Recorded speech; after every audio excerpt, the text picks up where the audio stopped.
Nous sommes en quête permanente de comment nous pouvons faire pour améliorer nos conditions de vie et nous garantir un avenir. Mais combien y arrivent réellement? Combien de personnes arrivent réellement à façonner la vie qu'elles s'imaginent?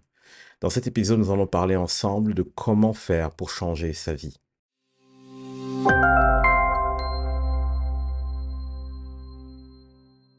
Pourquoi si peu de personnes réussissent? On regarde autour de nous énormément de personnes qui se lancent dans un nouveau business, dans un nouveau travail, dans une nouvelle vie, déménagent, changent totalement de cadre, mais très peu arrivent à la fin de leur vie en se disant: «J'ai le sentiment d'avoir pleinement accompli ce que je voulais».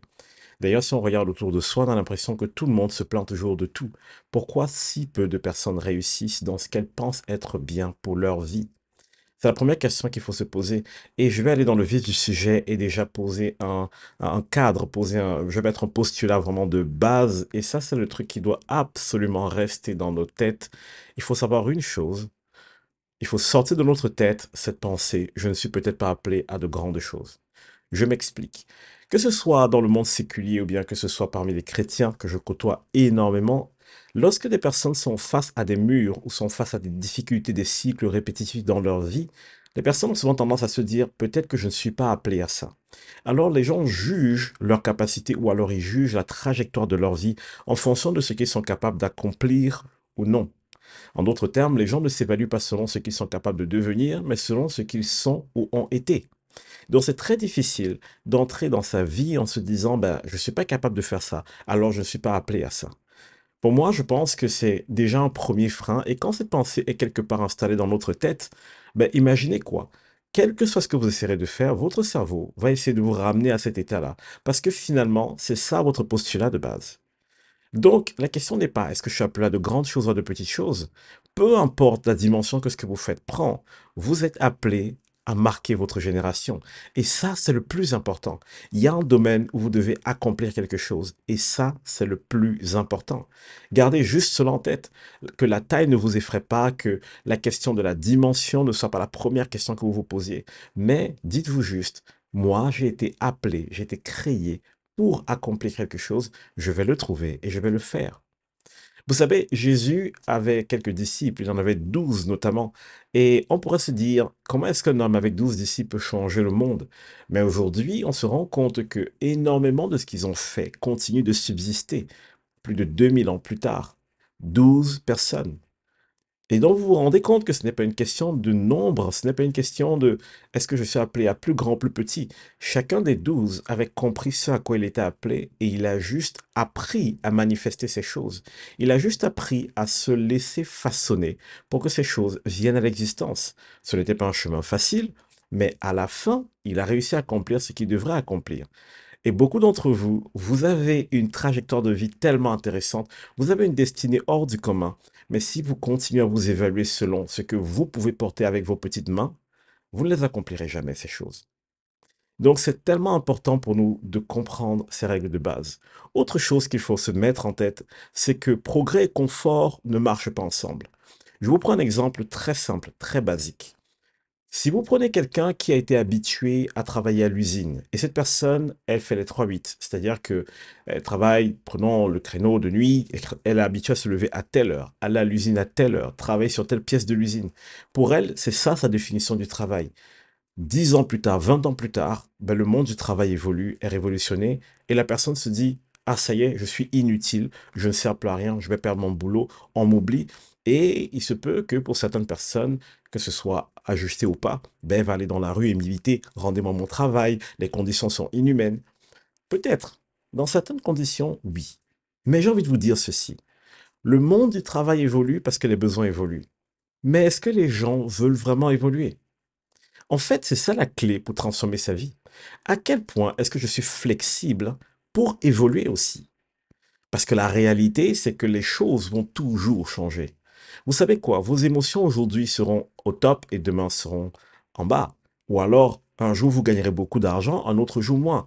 Un jour vous vous sentirez aimé, un autre jour vous vous sentirez rejeté. Les choses changent toujours. Et l'erreur que la majeure partie de l'humanité fait, c'est de se dire que si je change les choses, je change ma vie. Mais en fait, c'est pas vrai. C'est si je change moi, je change ma vie. Je répète, si je change moi, je change ma vie. Donc, imaginez par exemple ce jeune homme qui a travaillé à l'usine pendant 20 ans et finalement, il se rend compte que les choses sont en train de changer. Quelle est la meilleure chose qu'il puisse faire? Ben, je vais arrêter de fabriquer des boulons et je vais apprendre à programmer une machine. Et si je fais ça, ben, je ne me sentirai jamais inutile. Donc, si je m'identifie toujours à un lieu ou à un cadre ou à un métier, le jour où cela va changer, ben, je vais avoir l'impression que je suis inutile et que ma vie est ruinée. Donc, si je veux changer ma vie, je dois être prêt à évoluer avec les besoins de la vie. Je dois être prêt à évoluer avec les besoins des circonstances, avec les besoins du siècle dans lequel je suis. Maintenant, ça, je le dis clairement, il y a une chose qui ne change pas, c'est la vérité de la parole de Dieu. La Bible nous dit que clairement, ce que Dieu établit ne change pas.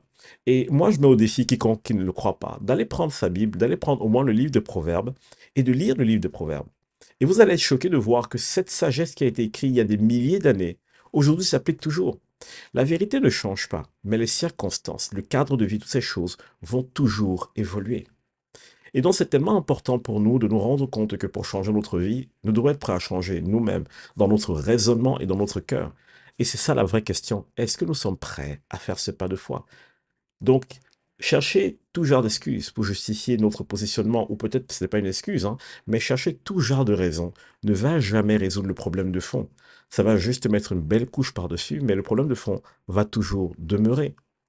Il faut que chaque personne puisse faire un constat froid de sa vie. Qu'est-ce que j'appelle un constat froid? C'est de regarder sa vie et de se dire clairement, là je suis fort, là je suis faible. C'est extrêmement important. Plutôt que de chercher qui n'a pas fait quoi, pourquoi on m'a fait ceci, pourquoi je n'ai pas cela, pourquoi le gouvernement est ceci ou cela, posons-nous une question. À quel niveau est-ce que je suis fort et où sont mes faiblesses? Parce que ce sont des choses sur lesquelles je peux travailler. Pourquoi est-ce que dans toutes les périodes où le monde, où on a dit dans le monde, il y a des crises, ben des milliardaires sont sortis de nulle part? Pourquoi ça a toujours été le cas? Aujourd'hui, l'entreprise qui est la plus attaquée au monde, c'est Amazon. Tout le monde se dit, mais c'est pas possible, Amazon est ceci, ils ont gagné 200 milliards pendant la crise du Covid. Oui, mais pourquoi? Parce qu'ils ont su se réinventer. Parce qu'ils ont juste compris comment les choses évoluaient et ils ont accepté de sortir de leur zone de confort et d'explorer des pistes qu'ils ne connaissaient pas.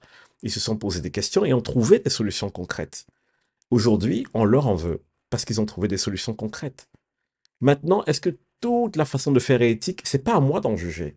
Mais moi, ce que j'ai envie de te dire aujourd'hui à toi qui es assis derrière ton écran, c'est que tu as deux possibilités. Soit tu t'assois et tu te dis le monde est méchant. Soit tu te dis, hey, si je me donne du mal, je peux trouver des solutions concrètes pour changer ma vie. Et en changeant ma vie, je peux expliquer à d'autres comment changer la leur. Et finalement, je deviens quelqu'un qui est un trouveur de solutions. Donc, changer sa vie, c'est quoi? C'est changer ses obstacles intérieurs. Ça revient à ça. Laissez-moi vous lire ce passage dans la Bible, dans Proverbe 25, verset 5. Les desseins dans le cœur de l'homme sont des eaux profondes, mais l'homme intelligent sait épuiser. En fait, ce passage dit quoi? Tu auras toujours 10 000 pensées qui se bousculent en toi, toujours 10 000 émotions qui viennent dans tous les sens. Tu auras peur, tu auras envie, tu n'auras pas envie. Il y a tout ça qui va se passer. Mais l'intelligence, c'est quand j'apprends à puiser, malgré toutes ces choses, tout ce chaos à l'intérieur de moi. Et beaucoup de personnes aujourd'hui, elles s'appuient trop sur leurs émotions. Elles vivent par leurs émotions. Je me sens pas bien, je ne suis pas bien, je ne suis pas ceci. En fait, leurs émotions dictent littéralement leur vie. Il y a des gens qui disent, moi, je vais pas aller travailler là-bas parce que les gens là-bas font ceci, je me sens pas bien, je sens pas telle personne. On vit par ce qu'on sent. On ne vit plus par ce qui est vrai, on ne vit plus par ce qui est concret. Mais l'homme intelligent, c'est quelqu'un qui sait puiser en eau profonde. C'est quelqu'un qui sait entrer en lui-même et de faire la différence. Et il dit, OK, ça c'est la vérité, ça ce n'est pas la vérité. Ça ce sont mes émotions. Les émotions sont une information, mais pas une direction. Gardez-le, les émotions sont une information, mais pas une direction. Et une fois que j'ai l'information, je me dis, OK, qu'est-ce que j'en fais? Et quelle est la bonne direction? La personne qui apprend à faire ça, elle va apprendre à changer sa façon de penser, sa façon de vivre les circonstances, et littéralement, petit à petit, pas après pas, sa vie va se transformer. Oui, c'est aussi simple que ça. Je ne dis pas que c'est un processus rapide, mais c'est un processus qui est certain dans le temps. C'est un processus, lorsqu'on accepte de le prendre, on a une garantie de réussite à la fin. Beaucoup de personnes veulent aller très vite. Et j'ai fait un épisode la semaine dernière sur comment aller vite dans la vie, et je vous conseille de l'écouter. Mais beaucoup de personnes veulent aller très vite. Mais moi, j'ai envie de vous dire ceci. Finalement, même quand vous allez rapidement, qu'est-ce qui va vous permettre de maintenir ce que vous avez reçu comme bénédiction, comme ouverture dans la vie? C'est le caractère, c'est ce que vous êtes à l'intérieur. Et finalement, c'est ça qu'il faut changer. Pourquoi deux personnes dans la même situation n'ont pas le même résultat? Pourquoi une personne va juste se plaindre alors qu'une autre personne dans la misère va réussir? Parce qu'à l'intérieur d'elle, leur façon de percevoir les choses sont radicalement différentes, ni plus ni moins. Alors, je vais vous dire ceci. Là où vous êtes actuellement, même si c'est difficile et délicat, vous pouvez y trouver une solution. Vous devez juste apprendre à changer comment vous vivez les choses à l'intérieur de vous et le reste va s'aligner peu à peu. Alors, si tu changes comment tu penses, tu vas changer l'ensemble de ta vie. Et donc, l'importance pour toi, ce sera de faire quoi? Une fois que tu as trouvé les pas que tu dois faire dans la vie, reste fidèle. Parce qu'au final, ce qui va te construire quelque chose de périn dans le temps, c'est la fidélité dans les petites choses. Ce sont les petits pas que tu vas prendre au quotidien. Alors, tu as envie de perdre du poids, commence à supprimer un aliment dans ce que tu manges et reste fidèle à ça pendant un mois, 2 mois, 3 mois. Et ensuite, supprime un deuxième ou diminue un deuxième. Fais-le. Juste un petit pas et tu restes fidèle. Un petit pas et tu restes fidèle. Un petit pas et tu restes fidèle. Et si tu te dis, ah, mais ça, c'est trop difficile de résister à tel ou tel aliment, sache que l'envie que tu as est alimentée par deux choses. Ton corps qui réclame plus et la façon dont tu vois cet aliment. Là, j'ai pris le cas de l'alimentation, mais on peut l'appliquer dans n'importe quoi. Et donc, si je change comment je vois les choses, petit à petit, ma vie commence à s'équilibrer. Lorsque j'accepte de prendre la responsabilité de mes actions, petit à petit, ma vie s'équilibre. Et il suffit juste que je persévère en m'appuyant sur la vérité. Pour nous les chrétiens, la vérité, c'est Jésus. Il est le chemin, la vérité et la vie. Alors voici mon challenge pour toi. Prends le temps de prier, dis à Jésus, regarde ma vie, montre-moi dans quel domaine est-ce que je suis à côté de la plaque et aide-moi à faire tomber mon orgueil et mon autosuffisance pour que tu puisses me façonner de l'intérieur parce que je veux que ma vie soit transformée. Le Proverbe 20, verset 4 dit ceci. À cause du froid, le paresseux ne laboure pas.